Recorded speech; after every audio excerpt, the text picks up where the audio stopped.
Hi everybody, what's going on? I'm DJ Sixsmith. Welcome to Sit Down. Got some special guests in the building. Bud Gaugh, Mama Troy Dendekker. Guys, how are you? Pleasure. Good to meet you. Doing well. Good to meet you. So it's great to have you in town. Sublime, the documentary, is here. You guys debuted at Tribeca yesterday. So first of all, what was that experience like for you? Amazing. Pretty cool, right? Well, it felt good to finally have it over with. Yeah. It was a year ago that we started filming the documentary. And it's just really good to see it all put together. But now to see it viewed in a theater in New York of all places, Tribeca, it was intense. It was good, but glad it's over. But I'm really glad to see, like, at the end, the standing ovation and seeing how I was in the bathroom at the theater afterwards, and I got hugged about 57 times. Wow. Because I went in there maybe the third person in, and when I came out there was a whole line of girls, and they all wanted to hug, and they were crying, and just good. It was really good. That's really awesome. The full gamut of emotions. You know, it was just like happiness, joy, you know,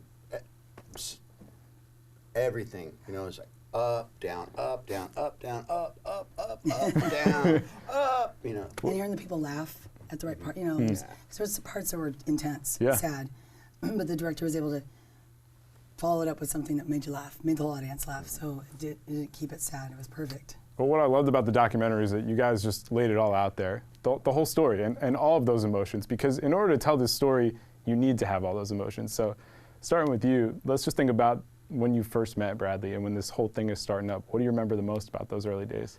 You know, it was Eric introduced me to Brad, and he was like, dude, you got to jam with this guy. You got to check it out. Eric and I would play in bands like on and off, you know, back and forth, and so come back into Long Beach, and he's like, got to meet this guy. And so we go over to his house, and we're jamming in his garage, and it was just like, wow, this is, we're like, for a whole week, solid week, every day over at his dad's house, Jim's house, and just like playing in the garage, and it was just like song after song after song. It's like, man, this is magic.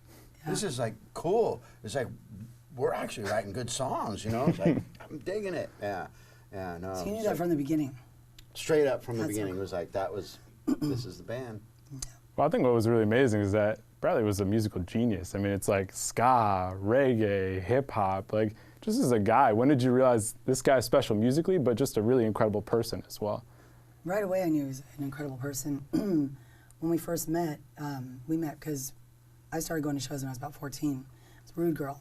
Started going to all the ska shows. And then, of course, all my homeboys growing up, they were all into punk rock.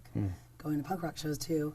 The two-tone scene died out, and it was the California ska scene. I wasn't really into that, so my natural progression was for dancing was going to hip-hop. So pretty much everything we were all listening to at the time is what Sublime was doing. And a friend brought back a cassette from one of their famous San Miguel, Mexico, playing on the beach trips. A friend brought back a cassette to Ocean Beach, San Diego, and we all copied it, and we were listening to it. It was incredible. It was like, who are these guys? We knew they were from Long Beach. Right. So when they played the first time in San Diego, we made a point of, you know, a bunch of us, I think 10 of us, making sure we were at that show. Because the venue they played at was a heavy metal venue. Oh, wow. That must have been intense. Yeah. It was trouble back then. It was like hard to get a good show. It's like, you know, they try to play shows in LA, and it's like hair metal scene. It's like we're playing with like all these guys. There's 16 cans of Aquanet back in the backstage area, makeup and stuff, and boots, and it's like, dude, you guys dress like chicks. Like, this is San new, Diego, right? we didn't really have, we had our underground music scene like Casbah and places like that, but we didn't have anywhere really that a band like Sublime could play at. So I think it was just bad booking because the only live place besides Casbah was Winters, and it was all metal bands. So once they played there and started, you know, catching up on the underground scene, how good they were, then they started playing down at the beach more appropriate. But every time they play, I'd go see them because they were just, like you said, it's mixing everything we were all listening to all at once. All in one place. And it sounded good. And I liked in the movie how David Kahn said he's soul. You know, compared him to Marvin Gaye, which is true. I mean, he could do every kind of music, and punk rock, like, you know, I think he does. You guys did Hope by Descendants faster than they do it. Oh yeah. Yeah, Bill was like, dude, how do you do that? It was like, what do you mean? It's like, I was just like doing it like you do. And he's like, no. It's like, I'm double stroking, you're single stroking, and that's just twice as fast as me. The side button, sorry. No, you're good. That's the beauty of taping. Yeah. It's the side button. It's in the front pocket. Who was it? No caller ID. Yeah. Robo-caller. Anyways, but yeah. So I want to talk about those beach concerts because you were there. We were talking No, off. I wasn't. I wasn't at the beach concerts in Mexico. Okay. The cassette that I first heard from them was brought back, Gotcha. shared with us. So that's Okay, kind of so cosmic. you had the experience from the cassette. You lived it. We were talking off camera. There was no social media. This was all word of mouth. You guys were copying cassette tapes. You guys were living it. So what was the coolest part about this being just a pure organic musical experience? Call some friends and be like, hey, yeah, we're going to go and play down in Mexico. You know, we're going to play a couple shows down on the beach. Salsa Puedes, go down, bring your board, you know, camp.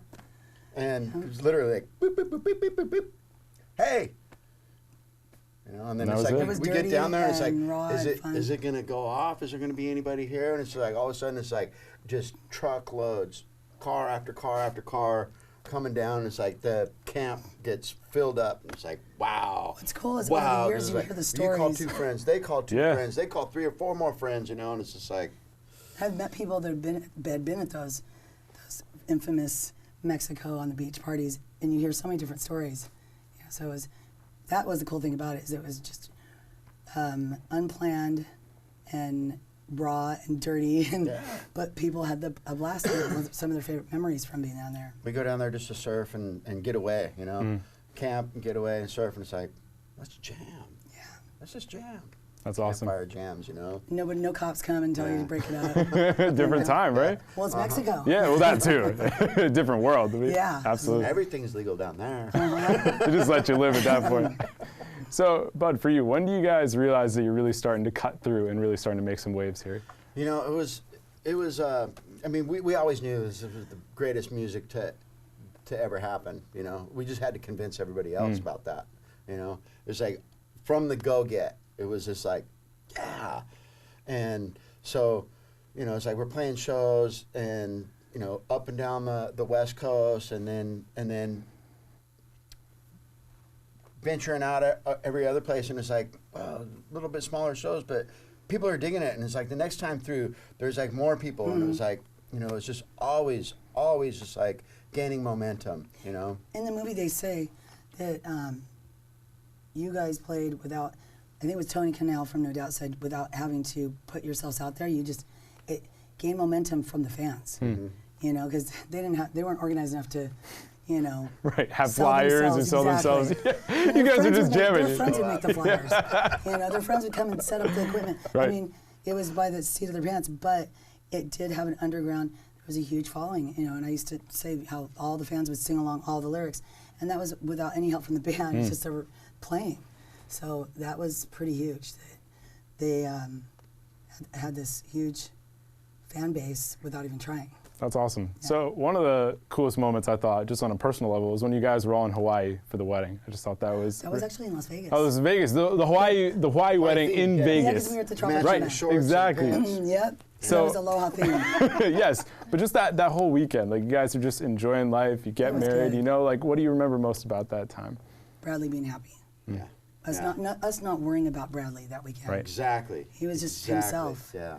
And everybody seemed to have this sense of celebration and being relaxed and just truly happy that whole weekend because Bradley's mood.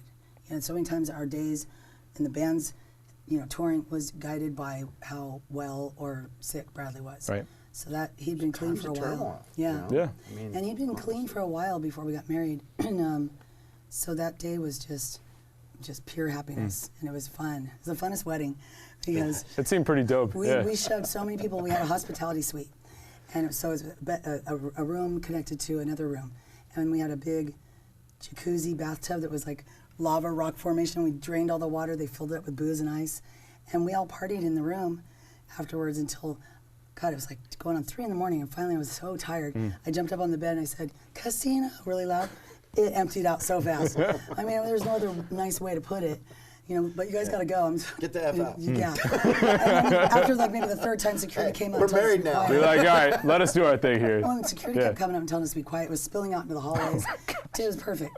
But everyone left, and Brian and I just stayed up in the room. I don't think anyone even noticed that we didn't make it down, but we stayed up in the room and we sat in bed and opened all the presents. That's awesome. And we knew we were supposed to wait and open them in front of everybody, but You we wanted to do your own opened thing at that yeah, point. it was so fun, and that was really cool. And the next day, we all met downstairs, and I think Eric, you guys were already having your big old cocktails. Bloody Mary. Yeah, big. Starting early. Another Bloody koi Mary fish morning. pond, and we all got to hang out. It was really fun. I gotcha. So you mentioned just so many different emotions in this whole ride, this whole story. And you mentioned Bradley and his drug use. When did you guys really have to start worrying about that? When does it become a big thing, whether it's for the band or for a personal relationship? I mean, we'd try and get Brad clean before we went out on tour, because it was like either going to be a beautiful disaster and you're going to be strung out, you're going to be trying to get loaded, or we're back then it's like 4 dudes and 2 dogs in a van, and we're driving across state lines, and in order for you to stay well, you're going to have to bring so much dope that we're all going to federal prison for a long time, So, dude, it's just got to clean it up. Otherwise, it was getting to a city and hoping Brad found some dope in a city he didn't really know, didn't know anybody before their set. And then he just got to where the boys, understandably so, got sick of babysitting him, sick of catering to his needs because of the addiction. Right. I got the same way. And that's, I think, when he finally started realizing that he needed to fight for it himself. We were just all done. You guys can only do so much, And that's the thing about addiction, is that you can have your good moments, and that person can go right back to that dark spot. Yeah. There's nothing you can do about it. They got to want it Yeah. for themselves. Definitely. They're the only ones that can fix themselves. No question about it. And so obviously you guys... I can't fix you, I can fix me. Yeah. So Maybe. Depends on the day, right? So, thinking about the whole story here, there's obviously a lot of what ifs, whether it's with your family, whether it's with the band. What do you guys think about the most these days when it comes to... I don't go to what ifs. I really don't, because it's beautiful the way it sucked at the time, and rightfully so. I was pissed, angry. The boys were pissed and angry. I mean, I used to say they're more married to him than I was. We were all really we went through a tragedy together. The beautiful thing that came out of it was Long Beach Dub All Stars. The boys bonded by forming a group that every member were Brad's homies, and it was to remember him. But then it moved on to become, great songwriting. And the best way to hear Sublime covered is the Dub All Stars versions. Yeah, no doubt. But all these years later, I realize I'm still being blessed. We all are being blessed by Bradley and his music, and I realized, I don't think Bradley would have made it no matter what, because he was tired and he was not a fighter. He only hurt himself. He didn't hurt anyone around him. He only hurt himself, but he just could not keep that battle going. His one lyric, "Someday I'm going to lose the war," was prophetic. And it was all of us who were in denial. We really wanted him to keep going, but I can't imagine, I miss him for Jacob, our son. Of course, yeah. Who's now 24. Yeah. That's the only time I miss him, because they would have got each other. Jake's a lot like him, in the sense he's sensitive. He's more introverted. He's more comfortable on stage or writing songs. Seems like a great kid. He's awesome. That's cool. So that's the only time I miss him, is for Jake. But just keeping connected with the fans, keeping the music going, and that keeps him alive for me. So I've really accepted that. You've made your peace with it. Yeah, absolutely. How about you? So we're talking about this is like, you're somewhere and somebody walks in front of you with a Sublime shirt on. It's like, that's Bradley saying hello. It's like, there is not a little day, moments, Not one day that goes by where it's just like, and we're not reaching. It's not like we're that's my stuck and we miss him. And no, it just happens to come to you. Yes. It does. It's really cool. It's just like so organic. Sometimes she's just like, there's no way. Yeah. It's not him saying, Absolutely. Poking at us. It's funny how that works, right? And you guys both have tattoos to commemorate him, which is really cool. Yeah. Just another little part of it all. And also, when the album came out too, there was something magical about that, because you realize it was just even better to think how amazing he was, just he was really appreciated in that way because we didn't have him anymore. Did you guys sense that too? Well, that album in particular, in the movie how they talk, I didn't know that part that they talked about.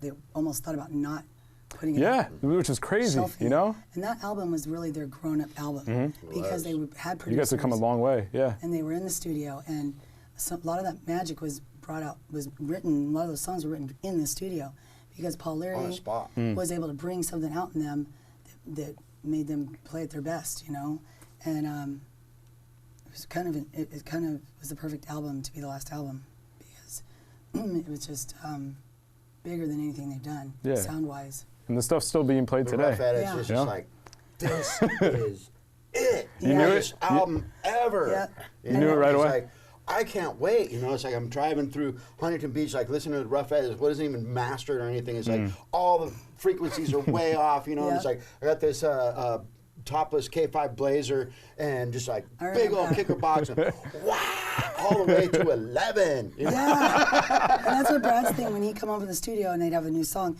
he'd play it over and over and mess with all the dials on the stereo, and he'd have the 808 is loud, the bass is loud as it, so your hair is vibrating and your teeth are rattling, just to hear it the right way. Yeah. So he knew what to mess with, but he was in love with it, you know, every single song. That's cool. So you guys are trying to find a home for the documentary right now, but when people do check it out at some point, what are the big things you want them to take away from it? Start with you, Bud. The love. The It's truth. a love story. The It truth. truly is a love It story. for everybody. You know, it's not just We're mine family. and his. Yeah. It's all of us. You know, the dogs, everything. You know, and the truth, because there's so many rumors, and that's part of when Bradley was alive and Sublime was still playing little dive bars. The rumors that went around. He was dying every other day. I mean, it was always, you know, the lead singer of Sublime, and this is before they were even ever on the radio. But just to have the truth from us, you know, and I think it's healing for us to be able to do this project together. Totally, yeah. Everyone involved, not just me and Bud, Eric, Marshall, Opie, everyone who got The to whole speak. family. Yeah. Yeah, because you have some time separated from it, you've processed it, you've lived your lives after that, and now you can speak about it in a beautiful way to pay tribute to him. Absolutely. You know? This was, you know, we keep getting asked, why now? Well, we didn't plan it that way, but this is the perfect time is now. Like Totally. the way you just put it, is we're no longer raw from it, and we've been through a lot of personal stuff, in a way, dealing with it and not dealing with it over the years, and now it's something beautiful. Yeah, and listen, life is difficult and we have tragedies to deal with, and you guys had to deal with it in a really personal and public way. Yeah. So I'll give you guys credit for doing this doc and just for living your lives in the way that you do. So Thank you. Thank you very much for coming in. Thank you. Bud, Troy, it's been an Thank absolute you. pleasure. Thanks, guys. We'll see you next time here on The Sit Down.